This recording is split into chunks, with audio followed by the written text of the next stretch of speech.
الحمدللہ رب العالمین والصلاۃ والسلام علی سید الانبیاء وخاتم المعصومین واصحاب الطیبین الطاہرین ولعنۃ اللہ علی اعدائهم الرافضین الکافرین المرتدین الی یوم الدین۔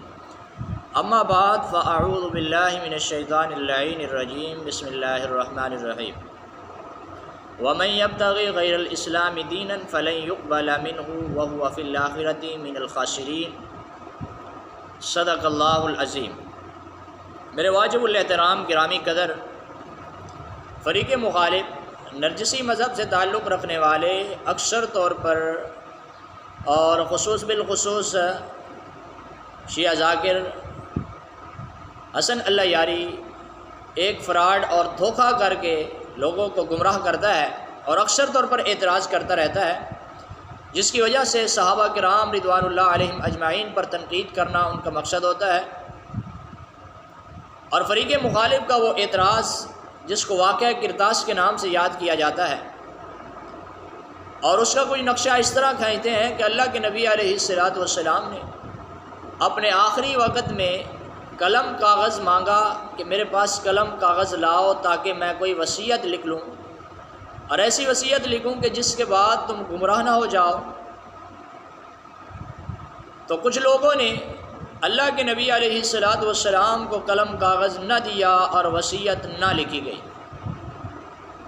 ایک طرف فریق مخالف کا کہنا یہ ہے، لیکن اگر فریق مخالف کی اس بات کو خود فریق مخالف کی اپنی کتابوں کی نظر سے دیکھا جائے تو بالکل جھوٹ پر مبنی ہے۔ ایک طرف فریق مخالف یہ کہتا ہے کہ اللہ کے نبی علیہ السلام نے قلم کاغذ مانگا، جبکہ دوسری طرف فریق مخالف کے اپنے ائمہ اس بات کا رد کرتے ہوئے نظر آتے ہیں، اور فریق مخالف کی معتبر کتاب یہ میرے ہاتھ میں ہے، الشافی ترجمہ اصول کافی، اور اس کی جلد نمبر 2 ہے، اور کتاب الحجہ اس میں مکمل باب موجود ہے جو بیان بالکل فریق مخالف کے اس سوال کے برعکس ہے کہ فریق مخالف کا جھوٹ بالکل ان کی اپنی کتابوں سے بھی واضح ہے، اور فریق مخالف کی جہالت اس قدر عیاں ہے کہ جو شخص اپنی کتابوں سے بھی واقف نہ ہو اور دوسرے مذہب پر الزام دیتا پھرے اور صحابہ کرام پر الزام دیتا پھرے، تو ہر آدمی اس بات کو آسانی سے سمجھ سکتا ہے کہ کس قدر یہ شخص جاہل ہے کہ جو اپنی کتابوں سے بھی واقف نہیں ہے اور اپنے ائمہ کے فتاوی سے بھی واقف نہیں ہے، اور اس کو معلوم تک نہیں ہے کہ ہمارے اماموں کے اس بارے میں کیا فرامین ہے۔ فریق مخالف کی یہ معتبر کتاب اور معتبر سند کے ساتھ معتبر روایت، پھر صرف ایک روایت نہیں ہے، باب ہے، اور باب میں مکمل روایات موجود ہے۔ کتاب الحجہ، اور کتاب الحجہ کا باب نمبر 61 ہے، صفحہ نمبر 208 ہے۔ میرے ہاتھ میں کتاب الشافی ترجمہ اصول کافی جلد 2، ترجمہ منیر حسین رضوی، ناشر مصباح القرآن ٹرسٹ، الفضل مارکیٹ، اردو بازار، لاہور۔ اس کی جلد نمبر 2 میں صفحہ نمبر 208 پر مکمل باب موجود ہے۔ کتاب الحجہ باب نمبر 61، اور عنوان ائمہ کوئی کام نہیں کرتے اور نہ کریں گے مگر وہی انجام دیں گے جس کا خدا سے عہد کیا ہوا ہوگا، اور اس کے امر و حکم سے تجاوز نہیں کرتے۔ یہ باب کا عنوان ہے کہ امام اللہ کے حکم اور عہد کے خلاف نہیں کرتے، اس سے تجاوز نہیں کرتے، جو اللہ سے وعدہ کیا ہے اور جو اللہ کا حکم ہے وہی کام کرتے ہیں۔ اس کے تحت اس نے مختلف روایات کو نقل کیا ہے، اور روایات لانے کے بعد